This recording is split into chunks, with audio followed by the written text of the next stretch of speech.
আজকে সকালে ঘুম থেকে উঠেই ভাবতেছি নিজের পছন্দের আজকে খাবার রান্না করব। মাঝে মাঝে নিজের পছন্দটাকেও প্রাধান্য দিতে হয়। আসসালামু আলাইকুম, সবাই কেমন আছেন?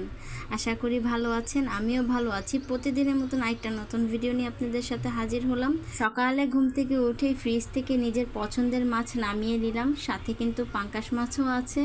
আমার ছেলেরা তো আর আমার পছন্দের খাবার খাবে না, বা আমার ছোট বোন আর আমার হাজব্যান্ডও খেতে চায় না, তাই তাদের জন্য পাঙ্গাস মাছ রান্না করব। আর এদিকে দেখছি জানলাটা খুলে এত সুন্দর বাতাস, আমার তো দেখে মনটাই জুড়িয়ে গেল। ভাবলাম যে একটু বাইরে যাই, বাইরে গিয়ে একটু বাতাসটা উপভোগ করি। তো যেই ভাবা সেই কাজ, এইখানে আমি বাইরে চলে যাচ্ছি। আর দেখি কি আমার ছোট বোন মানে এখানে জামা কাপড় লাগছিল, তো হঠাৎ যদি বৃষ্টি চলে আসে তাই তাড়াতাড়ি করে জামাগুলো আগে নিয়ে নিলাম, কারণ এগুলি এখনও ভিজা।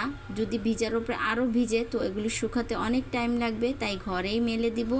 যেহেতু বৃষ্টি এখন একটু পরপরই আসে, আর কি করার। আর এত সুন্দর ওয়েদার দেখে তো আমার এক কাপ চা খেতে ইচ্ছে করতেছে।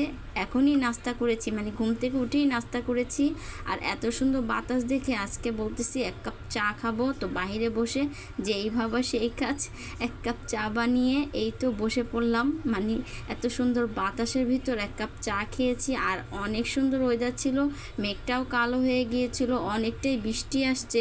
যাই হোক, অনেকটাই মানে রেস্ট করে চা খেয়ে নাস্তা পানি করে বাচ্চাদেরকে নাস্তা করিয়ে এখন রান্নার দিকে হাত বাড়ালাম। মানে রান্না করব, দুপুরে টাইম হয়ে যাচ্ছে। তো আব্বু আবার চলে যাবে অফিসে, তাই ভাবলাম যে আগে করলা ভাজিটা করি তাড়াতাড়ি করে কেটে, কারণ আব্বু আবার করলা ভাজিটা খুবই পছন্দ করে। উনি করলা ভাজি হলে তৃপ্তি সহকারে এক প্লেট ভাত মানে তরকারি ছাড়াই খেতে পারবে। তো ভাতটা আমি সকালই চড়িয়ে দিয়েছিলাম, ভাতটাও হয়ে গিয়েছে প্রায়। তো করলাটা কেটে এখন করলা ভাজিটা চড়িয়ে দিব, কারণ আব্বু আবার করলা ভাজিটা খুবই পছন্দ করে, আর আমারও অনেক পছন্দ। করলা ভাজিটা একটু যদি ভাজা ভাজা করে খাওয়া যায়, একটু বেশি করে তেল দিয়ে আর একটু হালকা মরিচ দিয়ে, মানে গুঁড়া মরিচটা দিয়ে, তাহলে একটু ঝাল ঝাল লাগে। আর একদম ভাজা ভাজা করে করলা ভাজিটা খেলে না খুবই ভালো লাগে।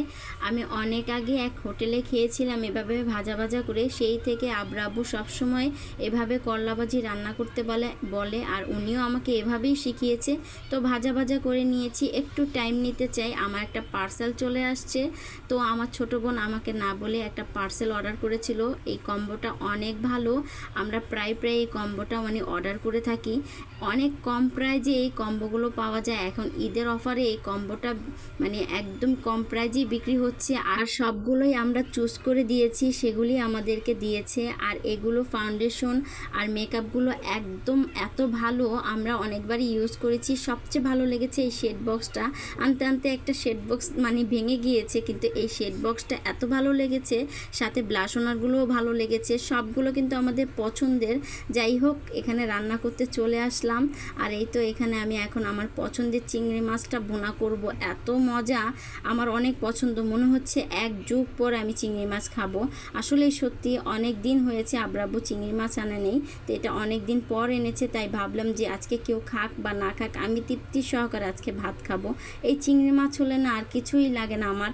একটু ঝোল ঝোল রেখেছি, কারণ চিংড়ি মাছের ঝোল আমার এত ভালো লাগে। যাই হোক, একটু ভুনা করে নিয়েছি, আর কথা বলতে বলতে রান্নাটাও হয়ে গিয়েছে। একটু বিলাতি ধনিয়া পাতা দিয়ে দিয়েছিলাম।